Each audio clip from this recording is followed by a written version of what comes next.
The Hinterkaifeck murders, a farm where the dead were watched. In the early spring of 1922, on a quiet stretch of Bavarian countryside, there stood a small, isolated farmstead known as Hinterkaifeck. No one who lived nearby liked the place.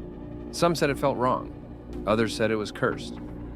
By the time anyone realized something terrible had happened there, 6 people were already dead, and the killer, whoever he was, had almost certainly stayed inside the house after murdering them.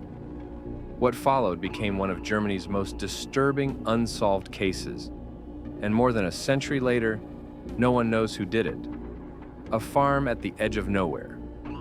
Hinterkaifeck wasn't really a village. It wasn't even a proper hamlet. It was a single farm, sitting about half a mile from the nearest neighbor, surrounded by forest and fields. The property belonged to Andreas Gruber, a stern, deeply religious man in his early 60s. He lived there with his wife, Cecilia Gruber, his widowed daughter, Victoria, Gabriel, Victoria's 2 children, 7-year-old Cecilia and 2-year-old Joseph, and a new maid, Maria Baumgartner, who had arrived only hours before her death. From the outside, the family looked ordinary, hardworking, quiet. But behind closed doors, Hinterkaifeck hid secrets that would later haunt the investigation. The disturbing signs before the murders. Months before the killings, Andreas Gruber began telling neighbors something strange. He said he had found footprints in the snow leading from the forest to the farm, but none leading back out. He heard footsteps in the attic at night. Tools went missing, then mysteriously reappeared. Once, a set of house keys vanished and was never found. Despite all this, Andreas refused to call the police. Instead, he searched the attic himself, found nothing, and life went on. But someone or something had clearly been watching the farm. March 31st, 1922. On Friday, March 31st, Victoria's sister visited Hinterkaifeck. She later said the atmosphere felt heavy, uncomfortable. That same day, the family's previous maid quit abruptly, claiming the house was haunted. Her replacement, Maria Baumgartner, arrived in the evening with her sister. They chatted briefly. Maria unpacked. It was the last time she was seen alive. That night, one by one, members of the Gruber family were lured into the barn. They never came back out. The discovery. 4 days passed. The mail wasn't collected. The children didn't go to school. Smoke still rose from the chimney. Neighbors grew uneasy. On April 4th, a group of men from a nearby village went to check on the family. What they found inside the barn would become the stuff of nightmares. The barn. Lying in the hay were 4 bodies stacked together. Andreas Gruber, his wife Cecilia, their daughter Victoria, and little Cecilia, the 7-year-old, all had been killed with a mattock, a farming tool similar to a pickaxe.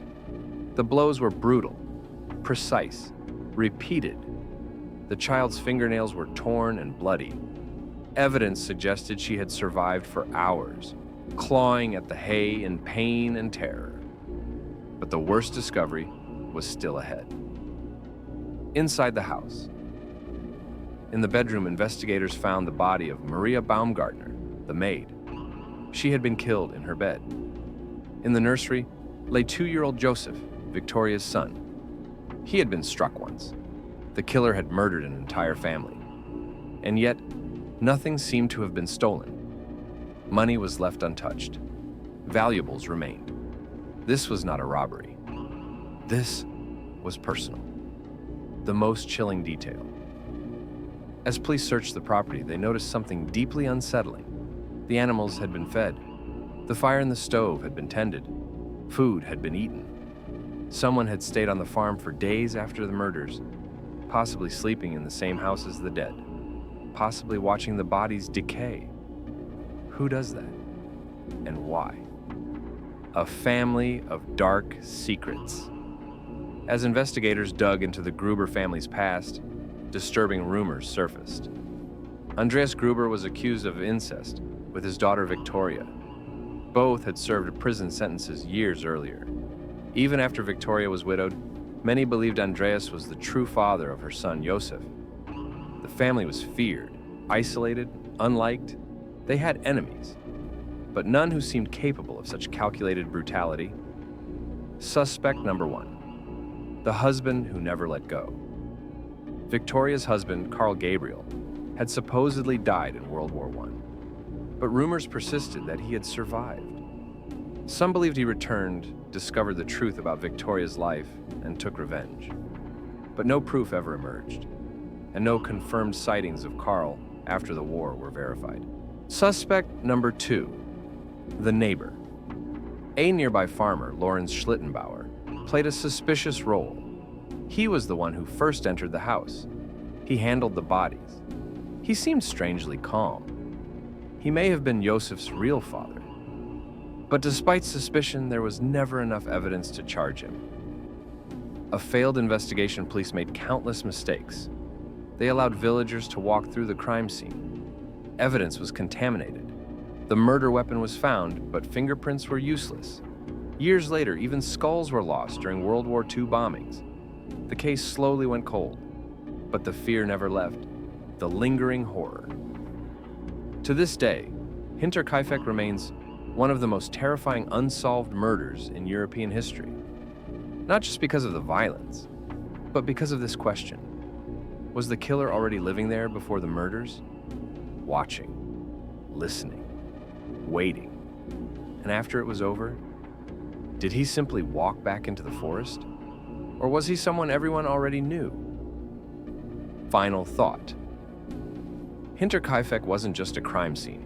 It was a place where isolation, secrecy, and silence created the perfect conditions for horror. A farm where death arrived quietly and stayed. What makes the Hinterkaifeck murders so terrifying isn't just how the family died. It's how comfortable the killer seemed. Whoever did this knew the farm, knew the layout, knew the routines. The footprints in the snow suggest someone came from the forest, but the footsteps in the attic suggest someone was already inside. One theory is that the killer was living in the attic for weeks, watching the family below, learning their movements, waiting for the right moment. Another theory points closer to home. Someone from the village, someone who had been to the farm many times before, someone who knew the animals would need feeding and felt no urgency to leave. And then there is the darkest possibility of all, that the killer was not a stranger, that he was someone the family trusted, someone who blended into their lives so completely that when he finally walked away, no one noticed he was gone.